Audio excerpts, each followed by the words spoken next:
always turns me on. And let me take your hair down, 'cause we're staying up to greet the sun. And when your body's had enough of me and I'm laying flat out on the floor, when you think I've loved you all I can, I'm gonna love you a little bit more. Got to say a few things that have been on my mind, and you know where my mind has been. I guess I learned my lessons, and now's the time to begin. So if you're feeling alright and you're ready for me, I know that I'm ready for you. We better get it on now, 'cause we got a whole life to live through. And when your body's had enough of me and I'm laying flat out on the floor, when you think I've loved you all I can, I'm gonna love you a little bit more. And when your body's had enough of me and I'm laying flat out on the floor.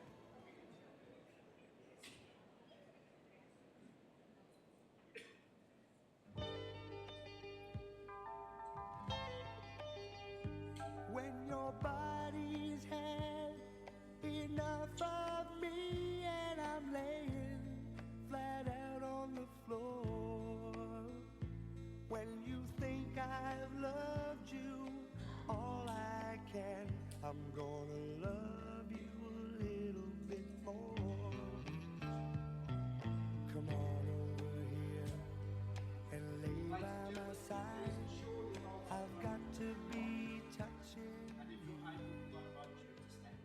Let me rub your tired shoulders the way I used to do. Look into my eyes and give me that smile, the one that always turns me on. And let me take your hair down, 'cause we're staying up to greet the sun. And when your body's had enough of me and I'm laying flat out on the floor, when you think I've loved you all I can, I'm gonna love you a little bit more. Got to say a few things that have been on my mind, and you know where my mind has been. I guess I learned my lesson.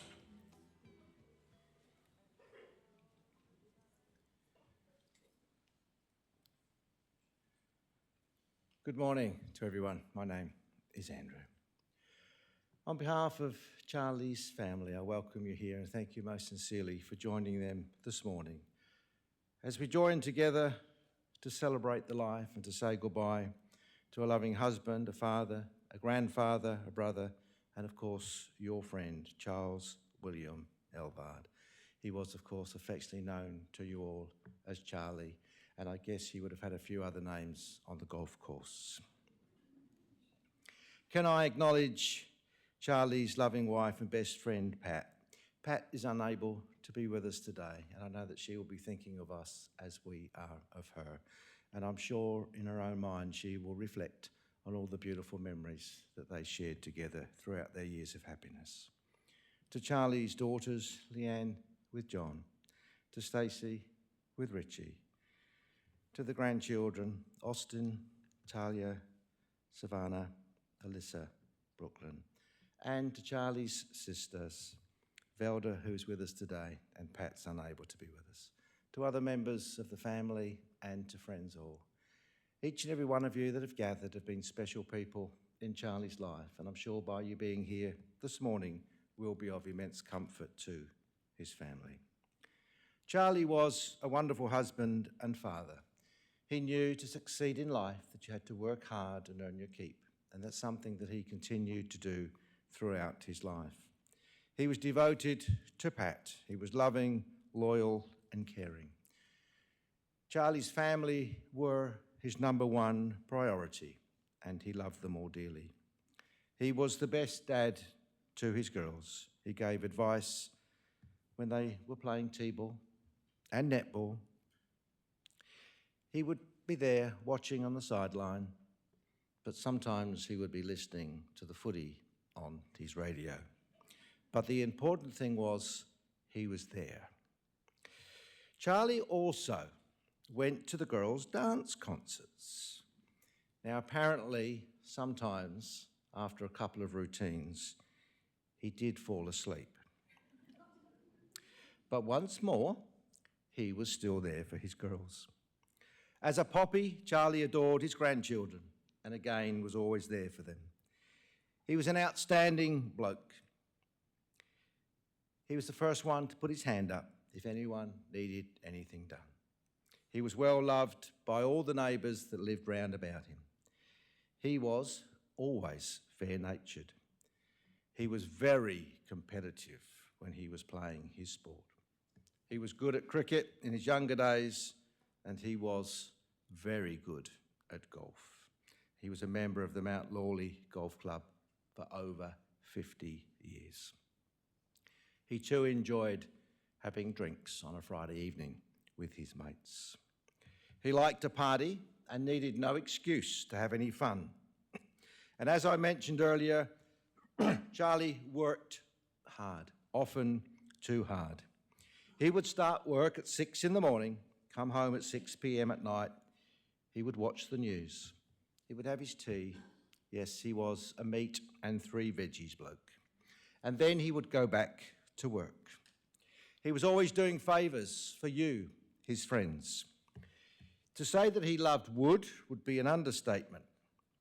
It wasn't just in his shed, it was also in the lounge room. He was a little bit of a wood hoarder. He hated IKEA. Why?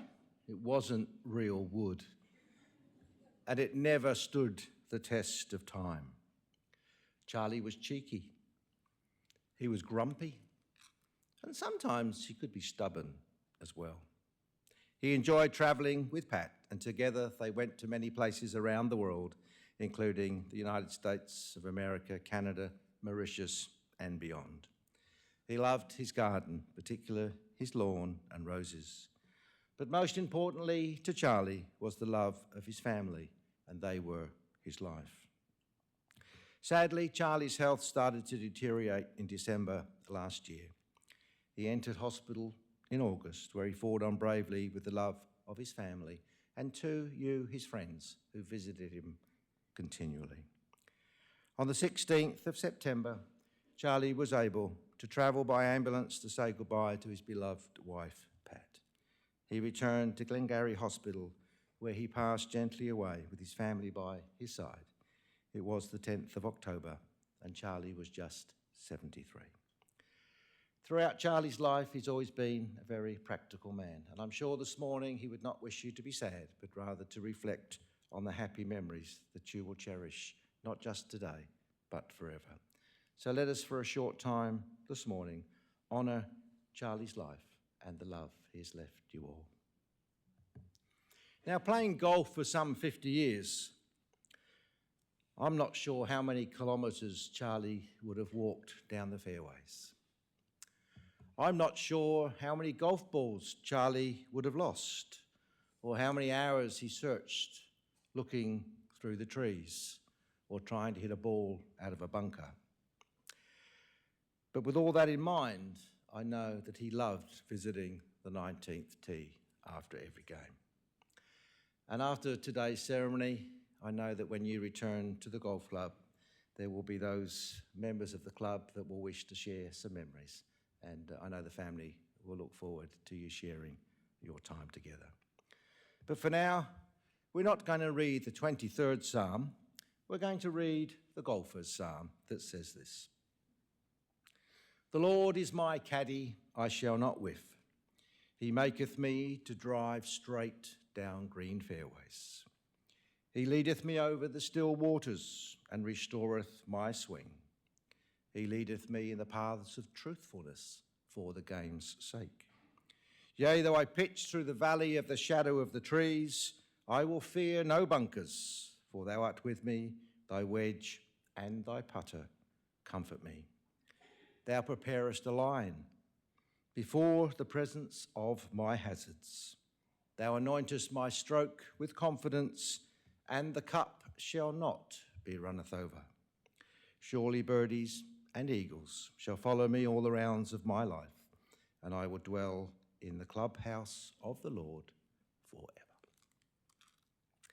I'm now going to invite Adam to come forward and to share the eulogy. Thank you, Adam.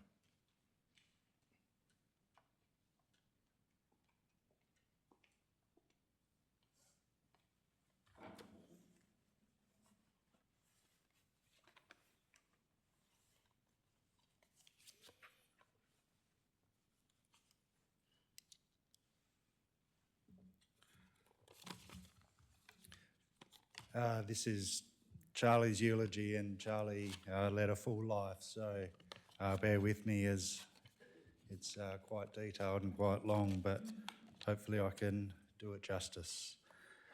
Charles William Elverd, third child born to Heather and Margaret Elverd in Dalwallinu. Charlie spent his childhood in Kojonup.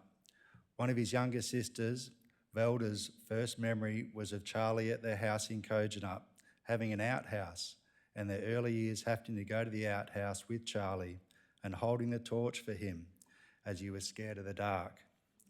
They used to have a black rooster that would wait for them to come out and then chase them back to the house, which Charlie would leave Velda for dead, race back to the house.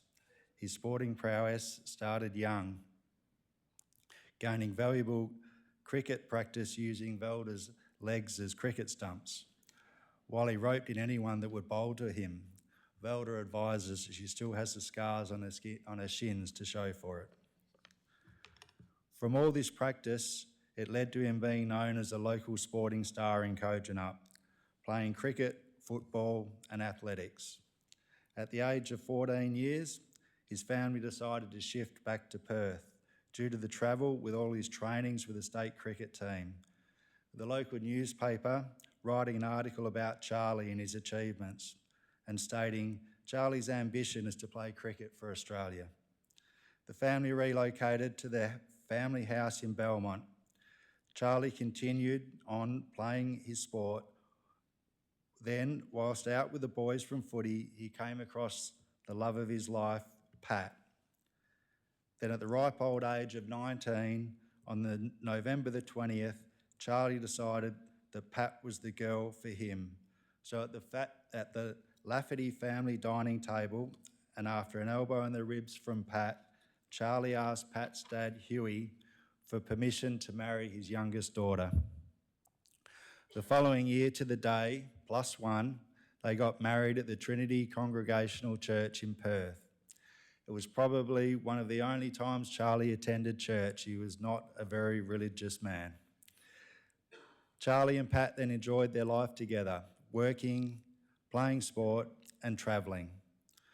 They built their house on Field Street in Morley, where they lived for the majority of their lives. Charlie was renowned around the area for his immaculate lawn, the care and attention he paid to it. It was known as the golf course green between all the neighbours. The other thing Charlie loved was his native plants, having a collection of black boys, or grass trees if we're going to be politically correct, and kangaroo paws in his front yard. A lot of the neighbours were not aware of his greenhouse in the backyard, which he grew his prized orchids in. And it was not until later in life that Charlie developed his love for roses. The other passion of Charlie's was his bird collection. He loved his finches and quails and bred them. He only stopped breeding the birds in the last few years. When the time came and they finally decided to have children, Charlie could recall the day he went to the hospital to pick up Pat after she had their firstborn daughter, Leanne, and how proud he was of now becoming a parent, and upon arriving home with Leanne, parading around the neighbourhood with his daughter in a bassinet and showing her off to everyone. He enjoyed watching his daughters growing up and celebrating all these special occasions, as long as they didn't clash with Charlie's sport. From attending Stacey's T-ball, netball and athletics, although she could never convince Charlie to attend her rugby matches, to falling asleep during Leanne's end-of-year dance concerts. As his girls grew up, he welcomed to the family 2 son-in-laws, John to Leanne and Richie to Stacey. Then Stacey and Richie went on to welcome Charlie's first grandchild, a grandson, a boy finally to the family, Austin. Then the granddaughter started 5 years later. Leanne welcoming their oldest Talia, then Savannah, Alyssa, and finally Brooklyn, finishing off the grandchildren. Charlie was affectionately known to the grandkids as Poppy. Absolutely loved to spoil them with his Arnott-shaped biscuits, his ice creams when none were too big for the grandkids, his flowers they were always sending home with pickings from his garden, and slipping the grandkids the occasional $50 note. Following on from finishing up school, Charlie undertook a cabinet-making apprenticeship, which developed into a love of wood and making all sorts of cabinetry out of it. He went on to work for Allwoods in Belmont for many years. He was leading hand at the factory and was known as a bit of a prankster. One of his pranks remembered, he got a bit over the loud music being played by one of his colleagues and decided when she was not present, he would superglue the radio volume so it remained on low. When it got fixed and turned back to a loud setting, he decided to cut the cord to the radio, which he promptly fixed once it got found out. Whilst being a prankster, he also wasn't afraid to be pranked either. From finding his beloved newspaper that he loved to read during his morning tea break to be stapled or glued together, or finding his renowned lunch of salad and cold meats with an added dressing of plastic cockroaches or spiders having been added. He was looked at as an overall good guy that helped out anyone and turned the factory into one big happy family. Whilst working full-time at Allwoods, he built up a high reputation for his quality woodmanship and started to undertake work from the backyard shed that he'd built himself, and it was bigger than the average shed. During his time, Pat knew Charlie wanted his dinner on the table for the 6 o'clock news, and then he was back out to his shed to continue his work from 6:30 until around 9 at night. He continued his work ethic until late in life, when he supposedly retired. He was a creature of habit, with waking for work and leaving the family home at 6:30 a.m, returning home at around 5:30 p.m. to mow and or water his beloved lawn, then return to work until it was time to go to bed. As his out-of-work clientele started to grow, so did his requirement for a bigger shed and more time to be dedicated on his passion of making kitchens, bathrooms and laundry cabinets. So Charlie finally bit the bullet and resigned from Allwoods and commenced his own company, Elverd Furniture Designs, with the name being decided over a few drinks with one of his mates on a Friday evening. He finally found a location for his new venture in Wangara, just behind the markets. After a few years in Wangara, travel got to him and he found a new factory in Bayswater, to which his business remained in until the day he so-called retired. Charlie's work was always to the highest standard. Anything below it was not good enough, and that led to many apprentices commencing with Charlie and then promptly having to find another placement elsewhere. and Charlie roping all his family members, Pat, the girls, and his son-in-laws, to come and lend a hand when he absolutely was in dire need of help. Looking back, no one was up to his high standard of workmanship. If you dared to help Charlie, you had to be prepared for the expectation that you had the same years of skill and knowledge as he had, and if you didn't, you copped it. Prior to his passing, being asked what was the most expensive kitchen he ever made, his reply was, "I would only ever make what they could afford." Although these rules didn't apply to family members who had to endure a lifelong wait for drawers to be made, and you could never mention the word IKEA to Charlie without hearing a massive barrage about quality and workmanship. Back to his so-called retirement. Towards the end of his working career, Charlie started a new hobby in renovating houses. There was nothing he felt he couldn't have a go at, leading him to becoming the ultimate home handyman. Much to Pat's dismay, she would always wait for the projects at their home to be finished, which never were, as Charlie was always the first person to help everyone else. As mentioned previously, Charlie's cricket is what led to his family relocating from Kojonup to Perth, and he started playing for the Perth Cricket Club. Upon playing at Perth Cricket Club, he met two of his lifelong friends, Terry Eaton and now past Graham Taylor. Among the years playing at Perth, he was rewarded for his bowling performances with 7 for 33 and 7 for 73, receiving the Dale Hughes Trophy for service. Following on from his time at Perth, the likely trio would finally find themselves playing together again and started their domination at Nollamara Cricket Club. Upon his stint playing for Nollamara, he is remembered for making a century in the semi-final, then backing it up in the grand final with another century, winning himself man of the match. Throughout his years playing, he made multiple representative teams. One of the fondest memories expressed by one of his mates was following a Friday evening barbecue at the Field Street family residence. Charlie and his friend decided that the curator for the cricket club had not watered the wicket enough over the week for the following day's match. So Charlie decided it was their job to fix that. And with the hose in the back of his ute, they decided to drive to the club and give the wicket a bit of extra water. Needless to say, the opposition didn't make many runs the next day when they were batting.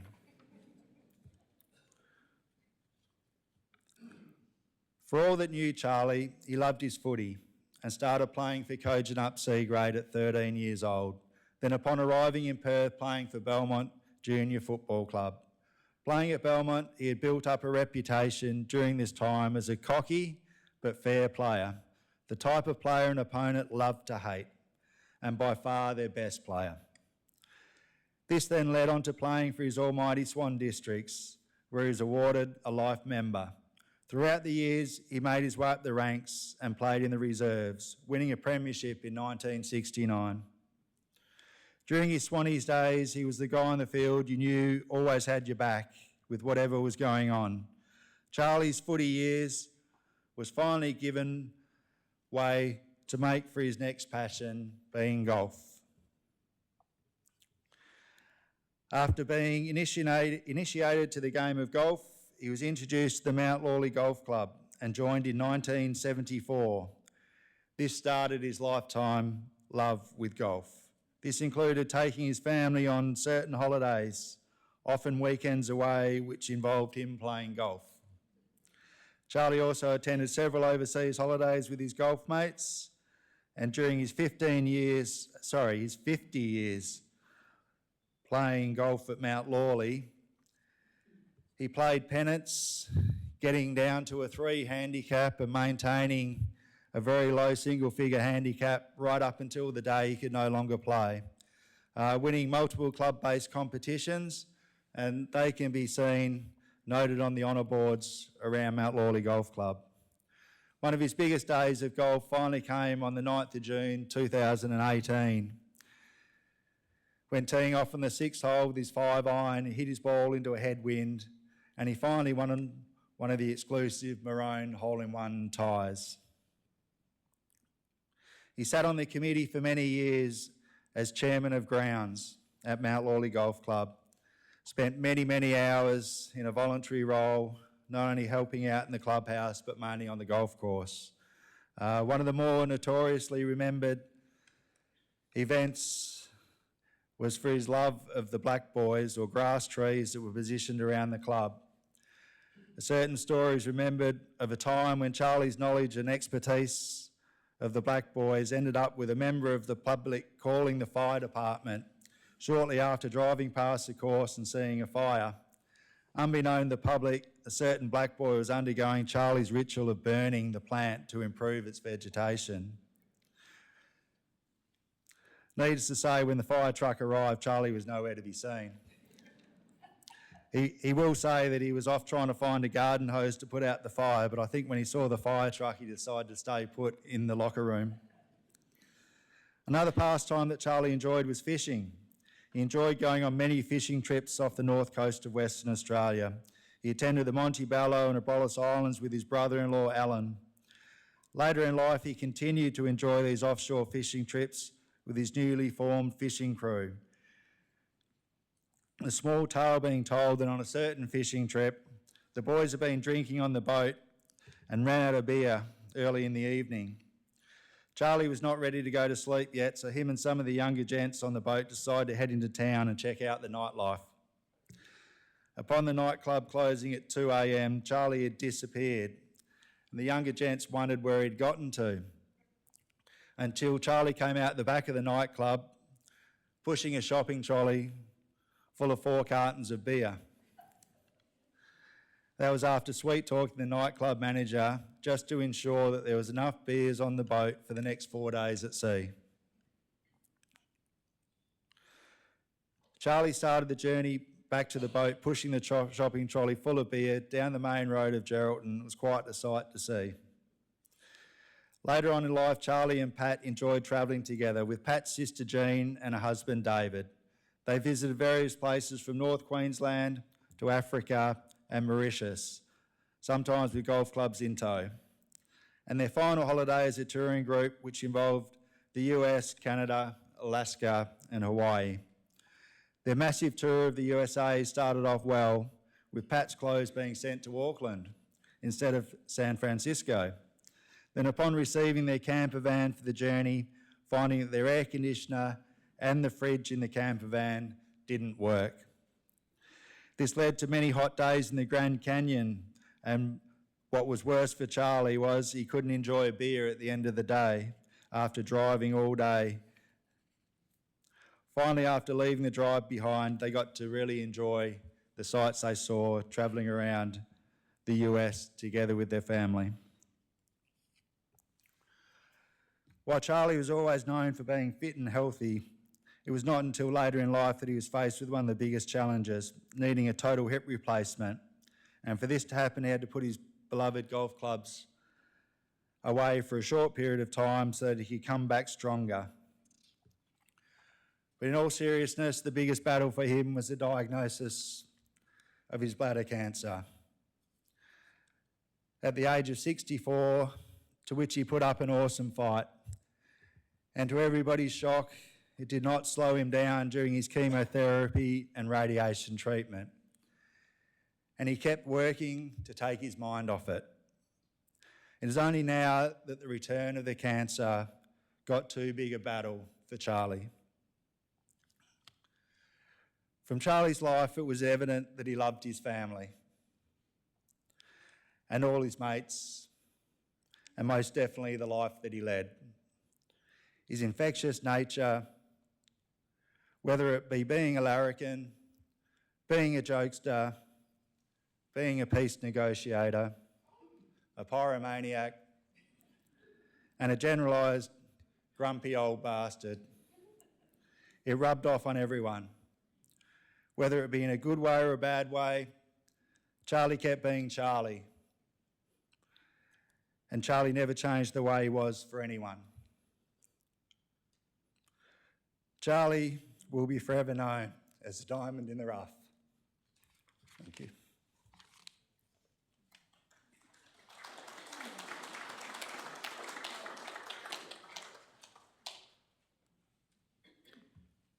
Thank you, Anna, very much. I'm now going to invite Charlie's lifetime friend, Terry, to share. Thank you, Terry.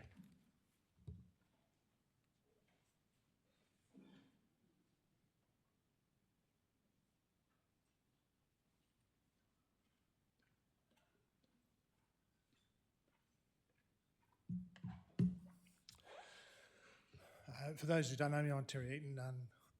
Born a little country boy from a little place called Jennakawan, but I had the pleasure of meeting up with Charlie when I moved to Perth and playing cricket at Perth Cricket Club. And Charlie and I hit it off pretty well straight away. Both loved to get in there and loved the battle. Played some good cricket at Perth, had some great champs there, but the real time was when we went to Nollamara, and he was certainly pivotal to a couple of great premierships in 77, 78, when we were 4 for 2, needing 26, and he got the winning run. Sorry, Steve, I beat you. But yeah, hit a nice little 17 to get us over the line, and we celebrated pretty hard and strong with that one. And then 2 years later, and you've already heard it mentioned, back-to-back tons, the semi-final, we were in a bit of trouble. He come up and peeled off 100. And then the grand final, we were even in more trouble, chasing 178, I think it was, and he peeled off 102 or 103 not out, and the next top score was 18. It was just a couple of little partnerships, got us home. But as a man and as a father and grandparent, he was an absolute gent. I had so much time for him, and we did so many things together. You heard about our little watering episode. Yeah, we were battling to get 4th spot one year, and Charlie, we were having a barbecue at his place, and he says, I think the wicket was a bit underwatered this week. I think we better go and do some work. So off we did with a big hose, and away we went. But he only concentrated on both ends. I said, mate, we can't do not the middle, because then they'll really smell a rat. So he got the hose out again and did the middle as well. So, but he was into it up to his head. And for you golfers, if you ever saw his front lawn at Field Street, you know why he used to be the damn good putter and a good chipper, because he was on that and just had an absolute bowling green around his front of his house.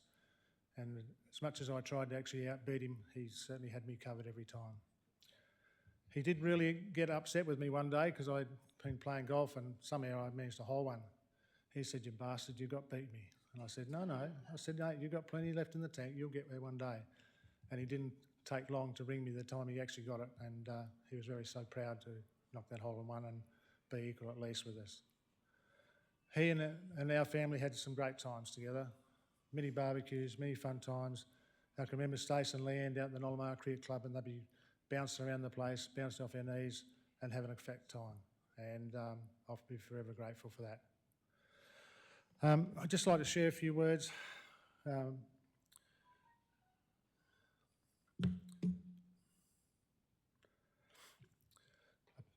not a poet or anything, but the other day I decided I'd sit down and sent the words. I sent it to the girls and they said, oh, please read that. My name is Charlie. He wouldn't look out of place on a Harley. His pride and joy as a cabinet maker craftsman was straight lines and throw. Same as his irons off and his drives off the cartoon. A fine cricketer in his own right, he was a man for the challenge, with ball in hand or his bat. When he flexed those shoulders, the ball was dispatched to the boundary line. Charlie is a husband to Pat, father to Leanne and Stacey, a grandfather, and we were blessed as a friend and a mate to share his life. Taken too soon, however, we'll be forever grateful for the memories and the times we shared. Well played, mate. Rest in peace.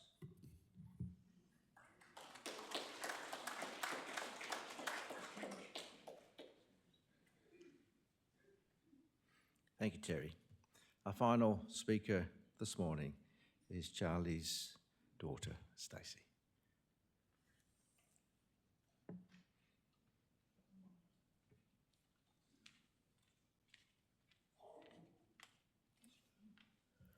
Hi everyone. I've got a book, but it's not that long, believe me. Okay, first of all, I just want to thank everyone that came and visited in hospital. It's through those first weeks, it really started to get him through. It picked him up every single day. So I'm forever grateful for you being there for him during this time. But now, this is just what I've written from Leanne and me. Dear Dad, well, you old bugger, listen. I just can't believe you are not going to walk through that door again. I have been sitting and waiting on your couch, wondering if you are that bird that keeps twerping outside. Thinking, is that you? Still trying to have that last word, still trying to guide me in the right way, your way. Dad, I know I have been gone for 4.5 years. They have been hard for me, and especially you. You lost your daughter to another country, then you lost Mum to that dreaded disease. Even though I have been gone, I feel mine and your relationship with Lee has grown.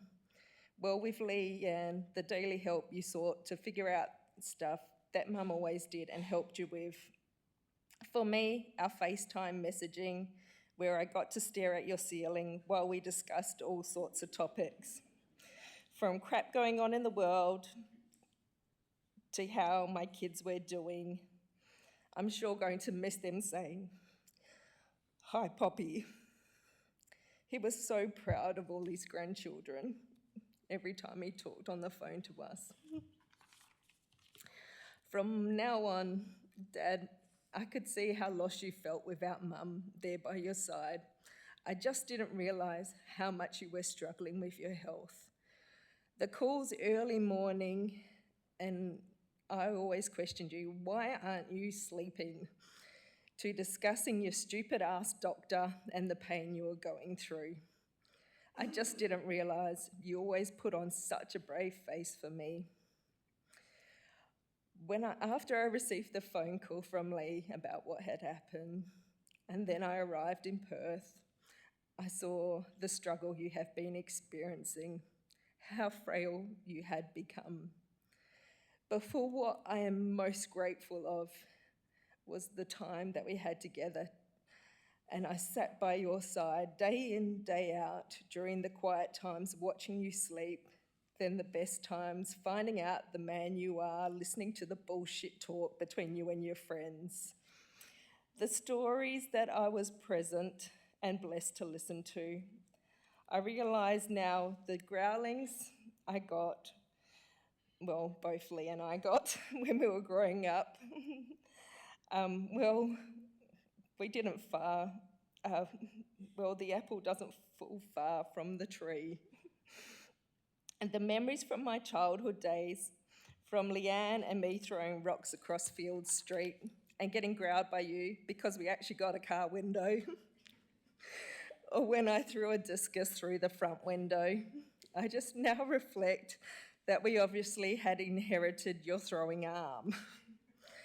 I always remember your face and your favourite saying to us when telling us off, "I'll throttle your neck."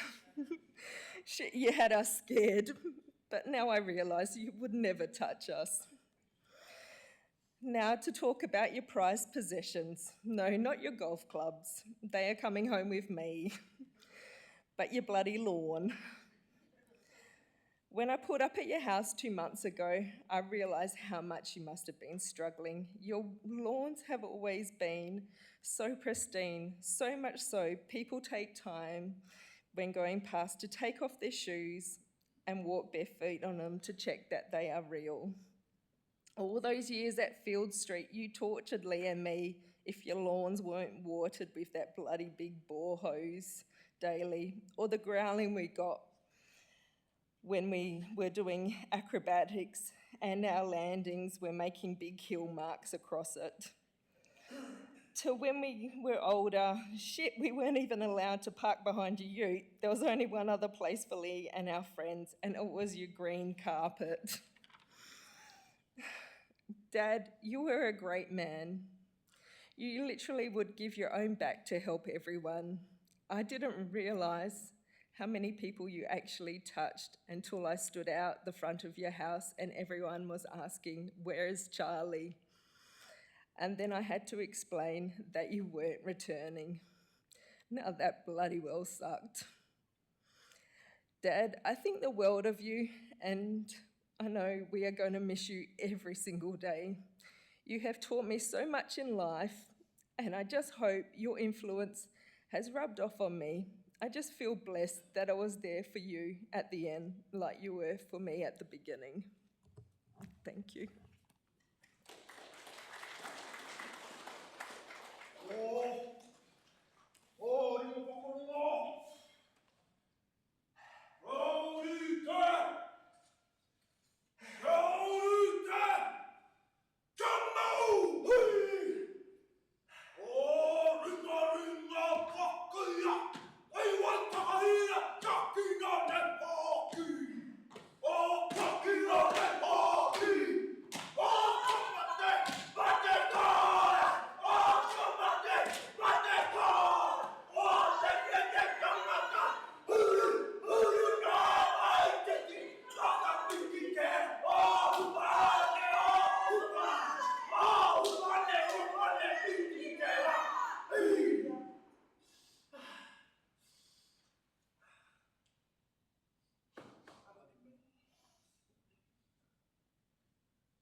Thank you very much. We've heard lots about Charlie's life, so I'm now going to invite you to cast your eye upon that screen and to relive some of the very special moments.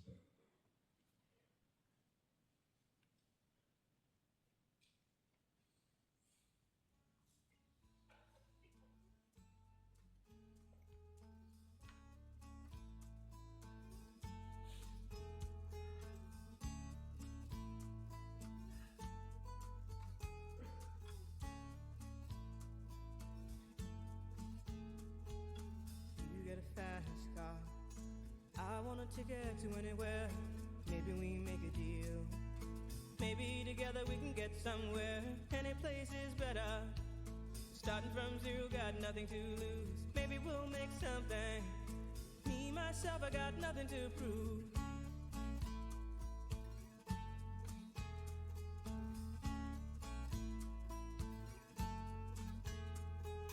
You get a fast car. I got a plan to get us out of here. Been working at the convenience store. Managed to save just a little bit of money. Won't have to drive too far. Just cross the border and into the city. You and I can both get jobs and finally see what it means to be living.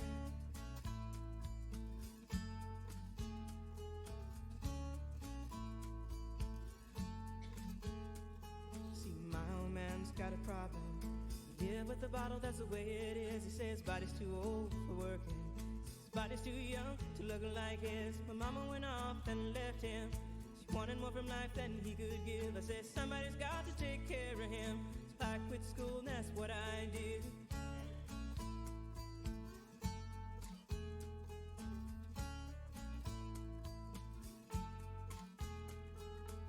You get a fast car. Is it fast enough so we can fly away?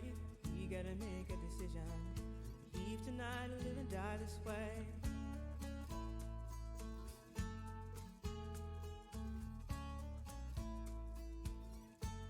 So I remember when we were driving in your car. Speed so fast I felt like I was drunk. City lights day out before us, and your arm felt nice wrapped around my shoulder. And I had a feeling that I belonged. I had a feeling I could be someone, be someone, be someone.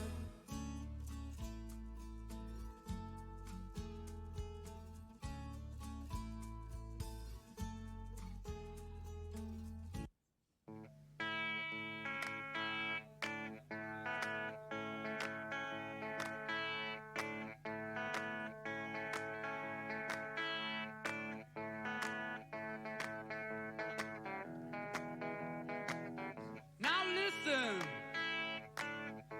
we're stepping out. I'm gonna turn around. Gonna turn around once and we'll do the eagle run. Mama, boy, you're rocking swell. Yeah, you do it so well.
Lots of beautiful memories of days gone by.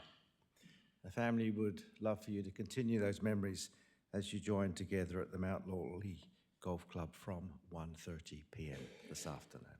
But for now, we're going to listen to some more music.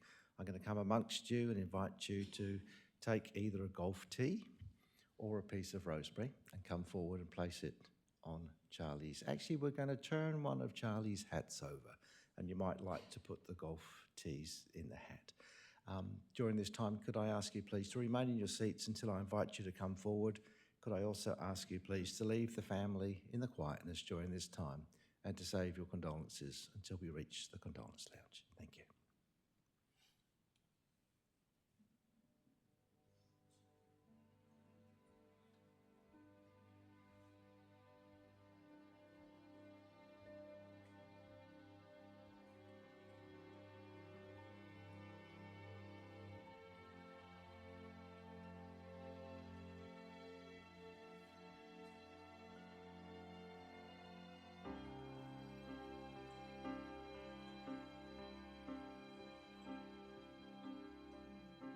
Hello again, hello.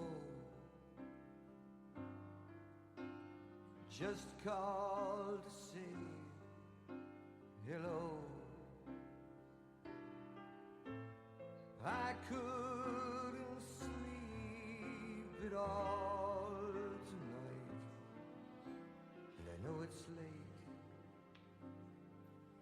but I couldn't wait. Hello, my friend, hello. Just called to let you know I think about you every night when I'm here alone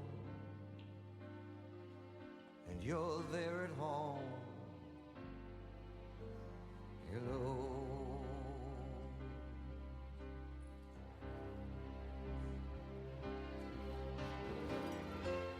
Maybe it's been crazy, and maybe I'm to blame, but I put my heart above my head. We've been through it all, and you love me just the same. And when you're not there, I just need to hear hello, my friend, hello. It's good to meet you so. It's good to love you like I do, and to feel this way when I hear you say hello.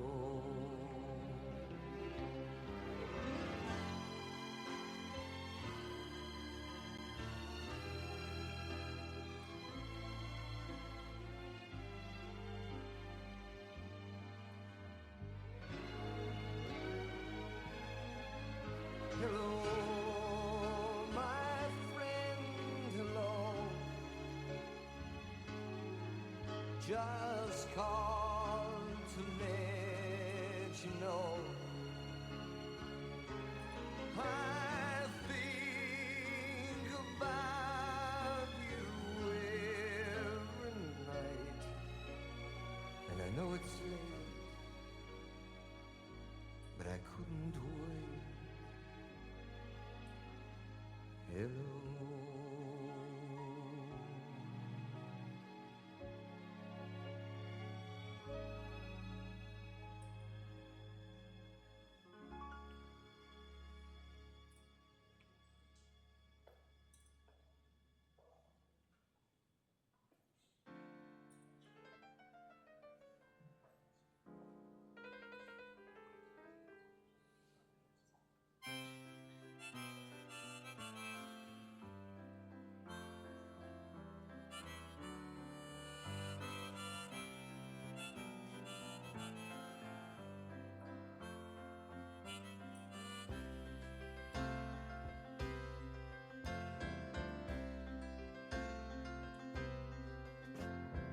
9 o'clock on a Saturday.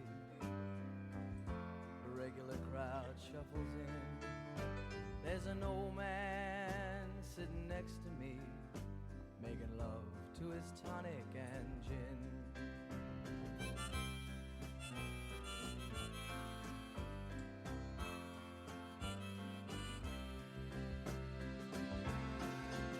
He says, son, can you play me a memory? I'm not really sure how it goes, but it's sad and it's sweet and I knew it complete when I wore a younger man's clothes. La la la da da da, la la da da da da. Sing us a song, you're the piano man. Sing us a song tonight. Well, we're all in the mood for a melody, and you've got us feeling all right.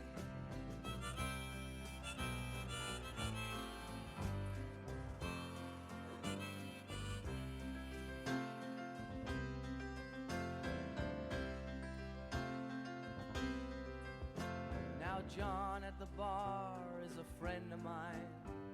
He gets me my drinks for free, and he's quick with a joke or to light up your smoke, but there's some place that he'd rather be.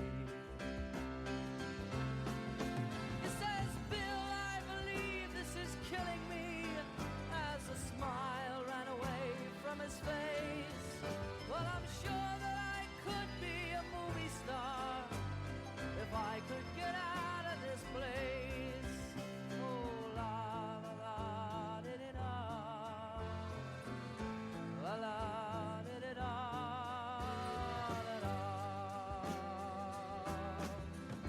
Now Paul is a real estate novelist who never had time for a wife, and he's talking with Davy, who's still in the Navy and probably will be for life.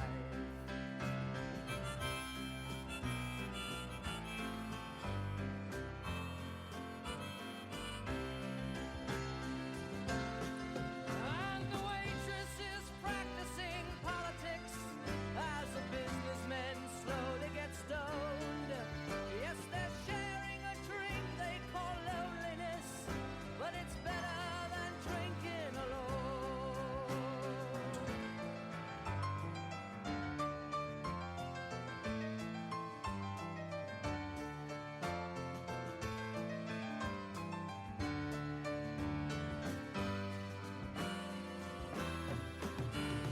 Sing us a song, you're the piano man.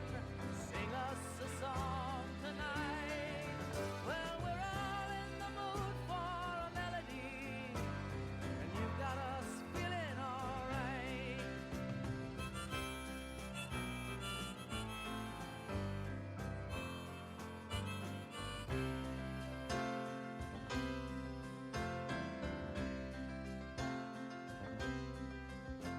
It's a pretty good crowd for a Saturday, and the manager gives me a smile, 'cause he knows that it's me they've been coming to see, to forget about life for a while. And the piano, it sounds like a carnival, and the microphone smells like a beer, and they sit at the bar and put bread in my jar and say, man, what are you doing here? Oh, la la la da da da, la la da da da da da. Sing us a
Hello again, hello.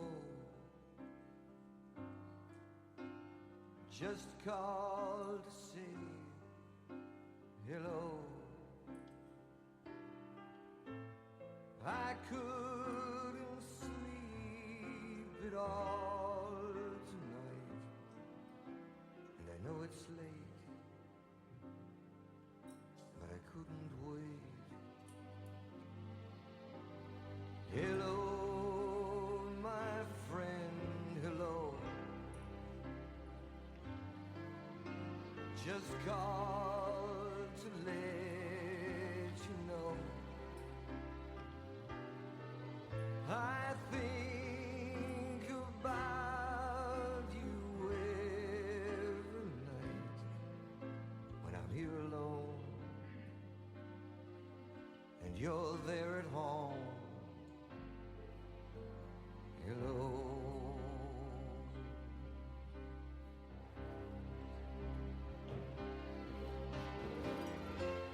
Maybe it's been crazy, and maybe I'm to blame,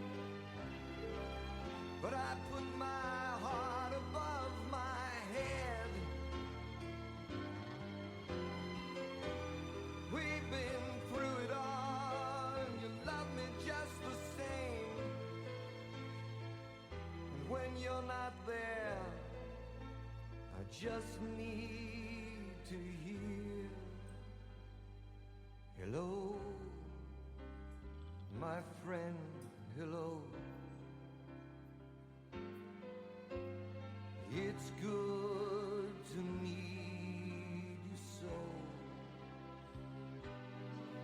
It's good to love you like I do, and to feel this way when I hear you say hello.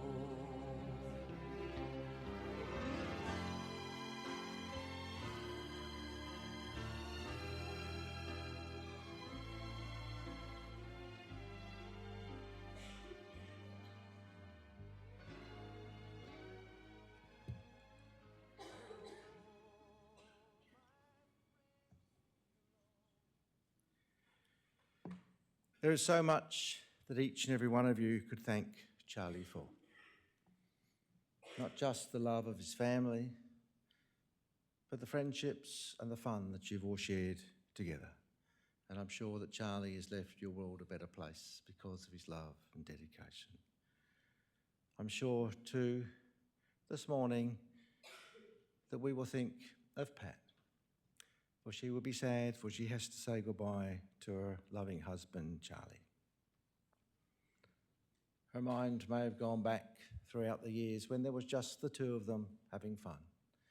But out of that love all those years ago, they have created a beautiful family. To Leanne, to Stacey and your families, you've been blessed by having Charlie as your dad and a poppy. He wasn't just a dad and a poppy. He was your friend and he was your mentor too. And I know that throughout the years you've learnt so much. And if you always remember the things that he taught you, he will never ever be very far away. And today as a family, you will look upon each other and you will gain your strength, knowing that as the circle of life continues, none of this would have happened without the love of your dearest Charlie. If you're able, could I invite you to stand as we say goodbye?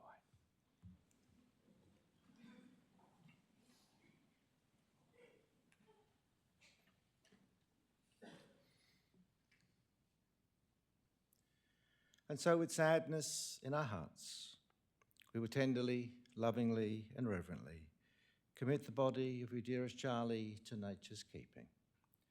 We give thanks for his life, and we remember with gratitude his deep love for his family and his friends. We will always remember his sense of fun and his generous heart. May the chill and the darkness of death give way to the warmth and the sunshine of his memory that you will cherish forever.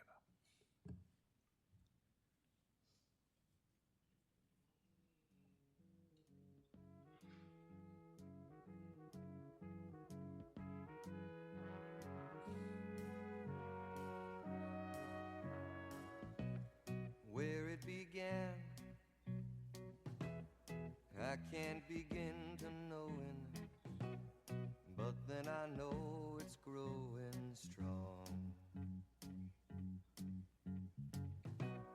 Wasn't the spring, and spring became the summer. Who'd have believed you'd come along? Hand,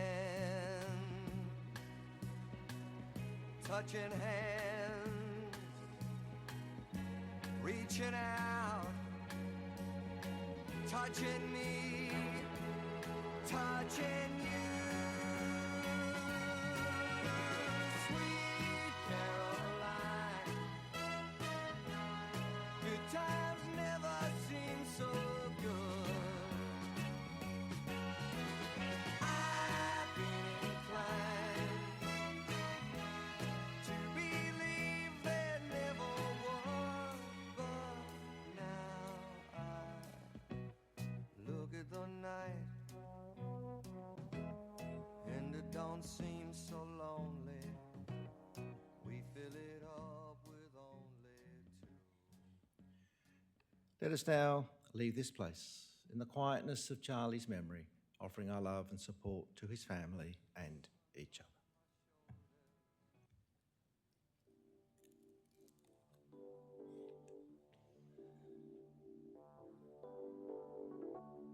Don't go changing to try and please me. You never let me down before. Don't imagine you're too familiar, and I don't see you anymore.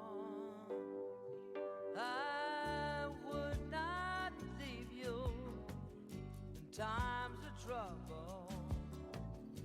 We never could have come this far. I took the good times, I'll take the bad times. I take you just the way you are.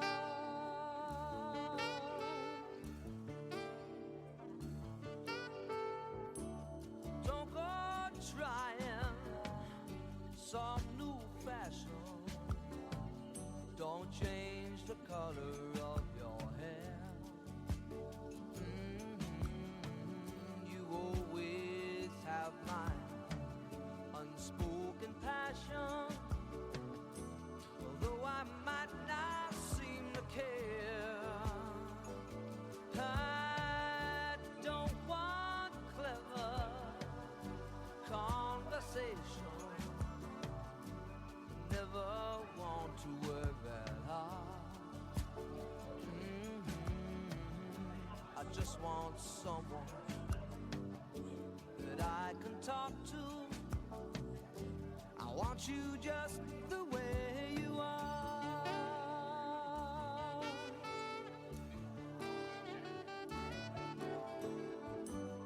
Need to know that you will always be the same old someone that I knew. Oh, what will it take till you believe in me the way that I believe in you? I said I love you, that's forever. This I promise from the heart. I couldn't love you any better. I love you just the way you are.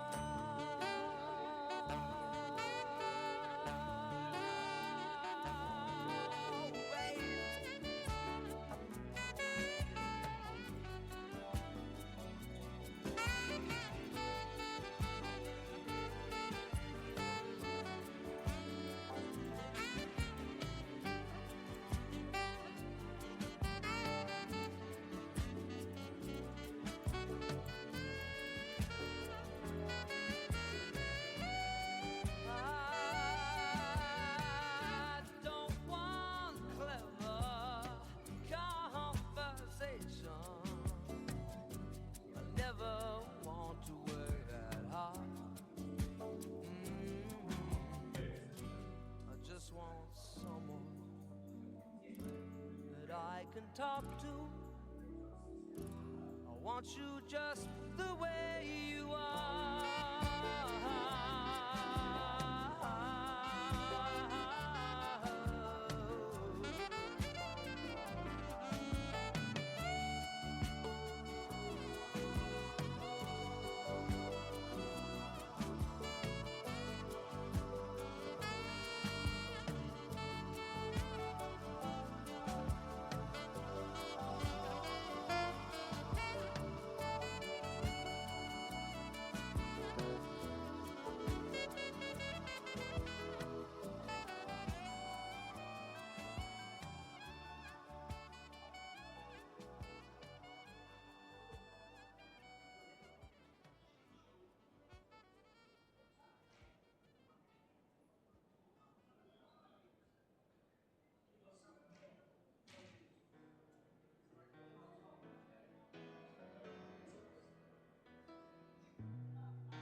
Goodbye, Norma Jean. No, I never knew you at all. You had the grace to hold yourself, but those around you crawled. They crawled out of the woodwork, and they whispered into your brain. They set you on the treadmill, and they made you change your name. And it seemed